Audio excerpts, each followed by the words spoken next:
The Aggies come calling with Cooper Mays. I'm Dave Hooker. The Vol Report with Cooper is brought to you by City Heating and Air Conditioning, cityheatandair.com. Integrity matters. So let's get rolling. Coop has now one game back and a bye week before A&M. I want to get your thoughts on A&M, of course, but first, having that bye week after you returned against South Carolina, how important do you think that was for you individually? For me, yeah, definitely much needed. I I took full advantage of it for sure, but I needed it bad.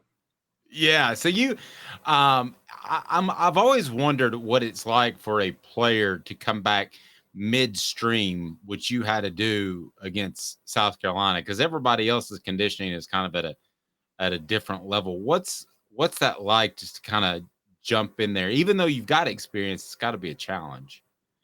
Yeah, I think the hardest part is, I mean, obviously, yeah, conditioning is an issue in and of itself, but kind of getting to the point where your body can is adjusted to playing again. I mean, there's definitely a point where you get beat up so bad at a point in the season where near the end you're like your body's dang near done. But yeah, if you don't do the preseason training like me, it was hard to get into it, but it actually ended up being really good to have the bye week after because it kind of reset the clock for me a little bit. Could you actually be fresher in November than had you played the first part of the season? Yeah, my thought is that in a few weeks I will be kind of my body will be back adjusted, and that point most people's bodies will be broken down by that point in the season. So hopefully I'll be fresh till the end of the year, Yeah, or, and or decently fresh, I guess. no, I think so. And we talked about how you played against South Carolina. It was so obvious the impact you had, but when you went back and looked at it, I know you judge yourself more harshly than anybody else. How did you grade yourself? About where I thought I was, like mid 80s. I mean, it wasn't. I didn't have a great game, but considering the circumstances, I thought it was a pretty good job, and it ended up working out good for the team too.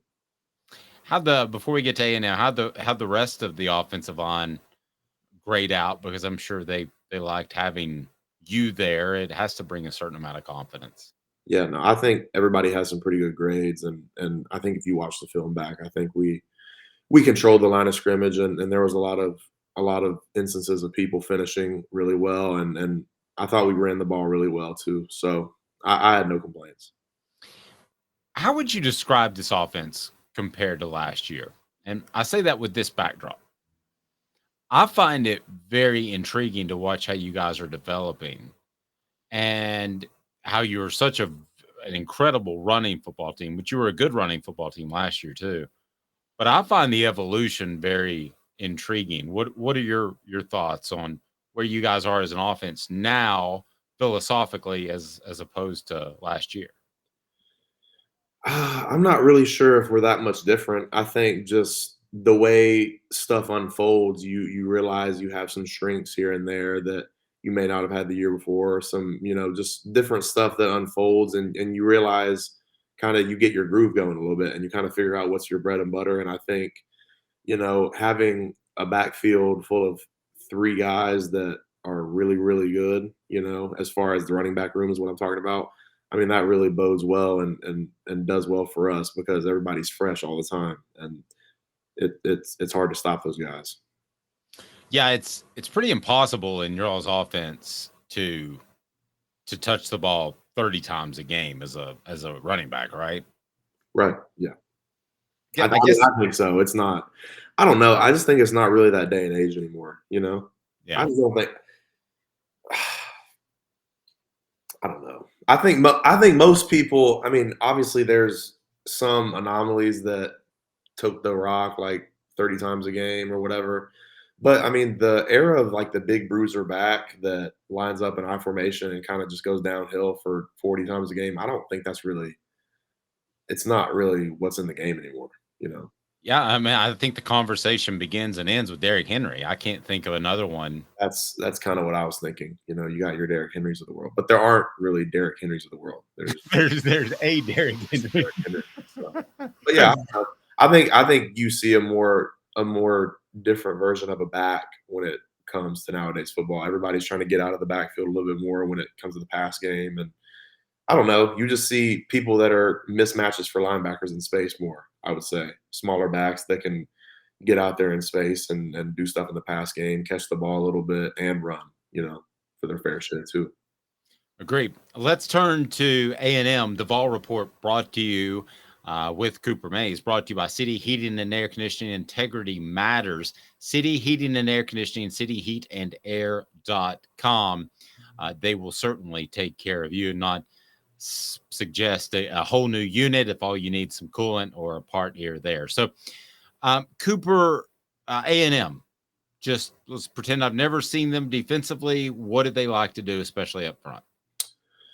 The biggest thing that they do is they have, some dropped off different looking defenses that most people don't run.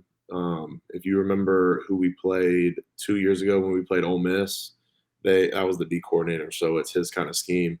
It's three down linemen on the line of scrimmage usually, and then three backer bodies that will kind of hover over. So they call it a 3-3. Um, but they kind of mix up the bodies and put their DNs at the backer location. So it kind of presents challenges in and of itself, trying to track bodies and figure out where, like, who goes where and where to put what people. And they kind of, I think they've done a really good job there.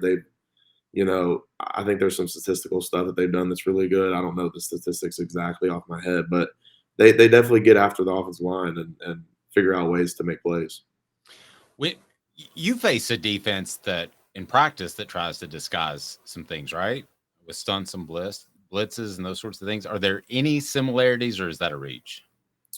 I mean, we go through a lot of different stuff, but I would say the majority of our D line bases out of four down, so it's different, just the way combinations work and who you're working to. Especially when we go three down, we usually have a DN on the ball, like an outside linebacker body on the ball. And what they do is they take that instead of having the nose guard, the four eyes, and then that overhang right here, he's dropped off. And then there's two backers that kind of roam and they do some different stuff. Like, yeah, we've blocked stuff up before out of our defense that's kind of similar, but that's not our bread and butter as a defense. How much of that as the offensive players is pre-snap reads when they're trying to do things as opposed to kind of making moves on the fly, being adjustable during the play? It really, the biggest thing is diving into the details in the game plan. Our coaches are probably as good or not, if not better than anybody in the country that I mean, I couldn't imagine anybody being better. I can't speak for everybody, but our coaches dial it up and they tell us the right way to win. So if you dive into the details during the week, figure out what's going on and know who you're going to and know what's going on, the full picture, then you shouldn't have much issues. Does more fall on you and getting people lined up with a 3-3 type of look? Really, anything requires me to make the call. So if I don't make the call, people will probably be pretty upset. People are running around like mass craziness. Yeah. It's not. So it's pretty important. Yeah. Yeah, it's pretty important to get that call in. Okay, let me ask you this then. Do you like the challenge of a totally different defensive front? Do you like that mental challenge aspect of it? Yeah, I mean, it doesn't really matter to me. I mean, I just do my job. I do enjoy doing my job though. Like, I mean, not that I look at that defense, I'm like, oh yeah, this is the defense for me. I don't think of it that way, but I thoroughly enjoy getting out there and operating at a high level. So that includes me doing my job at a high level. So I enjoy doing that. You guys did that and played with a lot more confidence. I'm backtracking a little bit. I want to ask you more about A&M, but um, you you don't like to talk about yourself, but you have to take a lot of pride in the fact that people seem to rally around you in that South Carolina game. How much of that did you notice or respond? Maybe is a better word. I just I like I said, I enjoy doing my job and doing it at a high level. I just appreciate, really appreciated all the guys that, had a lot of confidence in me and the guys that I was out there with. And I don't know, I take a lot of pride in the folks around me knowing that Coop's going to do his job. So, that's the best thing I can say about it is that they believe in me. Yeah. Well, they do, and they should. Now that you're back on the field and healthy, was there a toughest time when you weren't able to go? Was there a tough time mentally? You always are just so centered. Maybe there wasn't for you as a person. No, I didn't. I mean, I had some tough times. I didn't have. I mean, no, I wasn't like messed up every day on a daily basis, just dying or anything. It wasn't that bad, but just kind of the getting back into it. After coming off surgery, it's so hard to get back into the swing of things, and especially when you don't feel like yourself or you can't really do what you need to do to perform or anything. So I think kind of just getting back into the swing of things was really rough because I knew I wasn't where I needed to be at, but it was a necessary thing to struggle through stuff like that to get back to where I needed to be. Well, and you had I mean, fortunately, on the tough days, you had the Vol report brought to you by City Heating and Air Conditioning to look forward to, right? Yes, yeah, That's it. yes, that's And exactly what I was thinking about. integrity matters 50 years in Knoxville. So certainly check them out. So is that the last time you've gone against a 3-3 top of look? Was Ole Miss a couple of years ago? Or I mean, is that a common look or very uncommon? It sounds like. The way they run it, it's a little bit uncommon. I didn't play that game versus Ole Miss because I had messed up my ankle that year. But yeah, I mean, there's a couple teams that run 3-3. I mean, the thing is, what most fans will see is when it's the drop eight stuff. When we play people and it's just the 3D lineman rushing and everybody else is in coverage. I mean, that's kind of a similar scheme, for a normal fan to look at. So we've blocked it up multiple times. It's not like we're incapable of it. Like it's not like we're very uncomfortable with it or anything, but it's just a different kind of challenge. I'm very blessed in that the two players that I've had the opportunity to work with are you and Jacob. And I go back to spring or summer of no, it would have been summer of last year, excuse me, when you both were like Brew McCoy, real deal. He's here to work. And really the perception could have easily been here's a guy who's already transferred three times because he went to Texas and back to Southern Cal, now to Tennessee. It would have been easy to say, oh, he must not be happy with his surroundings. He's a malcontent.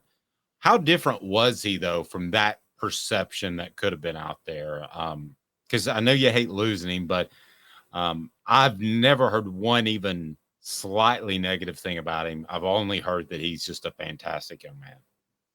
Well, what you heard is right. I think Brew is a perfect example of a leader and just somebody that talk about just sacrifices, puts his body on the line and just does whatever he can to help his brothers win. I mean, you can pull up example after example where Brew McCoy is blocking for 20 yards down the field, shielding people off of the ball carrier. I mean, that is like the perfect example of who Brew McCoy is. He's one of my best friends. I love Brew to death, and that's a big reason why is because the way he acts and the way he plays on the football field, you can tell how much he cares about the people around him. Wow. And you and I both know that he could halfway block somebody, catch a lot of passes, and still be a superstar. But having your all's respect is another thing altogether, right? I don't know his why or what motivates him, but the saying of how you do anything is how you do everything is very true, and I think he's somebody that really shows that. And if you're a real dude and you care about the people around you, you're going to do everything with the right intent and the right intentionality and the right attention to detail. And if that's blocking, then Brew's going to block for 60 yards if he has to. So Wow. that's who he is. That's Yeah. what he does. Pretty good insight. That's really good stuff. And Coop, I wonder too, um, when you look back at the South Carolina game, was there anything that was different in the way you played because you were jumping in midstream that you really particularly want to improve upon in your next game, which would be A&M? The just really just kind of finding my rhythm again. I think it's hard to be exactly yourself. I mean, it wasn't like I played bad or anything, but just getting back to where I want to be and where I needed to be, kind of this whole time along, and kind of ironing out the fine details and feeling like myself again. So that's really what I'm focused on. A couple of stats I pulled up as far as you guys being a running football team. I'm going to pull those up real quick, and just a random mention. You can check those out if you want to on offthehooksports.com, which I'm sure you check out every day, right, Coop? Boom. Yep. Doubt about it. Okay, but you guys are on the borderline of being an elite running football team, top 10 in both yards per carry and yards per game. I know that you guys do a lot of things. I know you ran the football last year, and I know that you guys want to throw the ball down the field. But still, at the end of the day, you're an offensive lineman. And I'm curious how much pride you take in that there have been times where you guys, even before you came back and got on the field, have pushed some people around, but especially last game against South Carolina. How much pride do you take in that? I mean, I think we take a lot of pride in that. I think even if you look at last year, maybe we didn't have the stats or whatever we did this year, but I think we were just as good on the ground. I mean, just if you look at it, watch the tape, and a lot of those big games, I mean, our run blocking was what really I think sprung out a lot of the big time plays. Because there's a lot of people coming out into the box and trying to crowd it and play run support. But with our wide splits, with our wide receivers being so far out, you got to commit to one or the other. You can either cover the pass or you can show your blitz and commit to it. So I think our prowess as a running game, kind of these last few years, has opened up a lot of our pass game. Not saying that we were better at running or better at passing, but it wasn't like it was a deficiency. No, totally agree. So you have 231 yards rushing per game, tops in the SEC, fourth in the nation, 6.1 yards per attempt, number 6 nationally. That is really strong. Do you feel like defenses are saying we're going to try to take away the pass first? Is that part of the reason you guys have gone up a level in running the football? I'm not really sure, man. I don't know. I don't know. Maybe I don't know. Maybe we're just running well. Who knows? I don't. I don't know. I don't know what people were. I don't really know, man. Well, you're running the football well, so keep it going. You start talking top 10 nationally and some stats. That's pretty strong. So kudos to you. He's Cooper Mays. I'm Dave Hooker. The Vol Report with Coop, brought to you by City Heating and Air Conditioning, cityheatandair.com. Integrity matters. A presentation of Off the Hook Sports.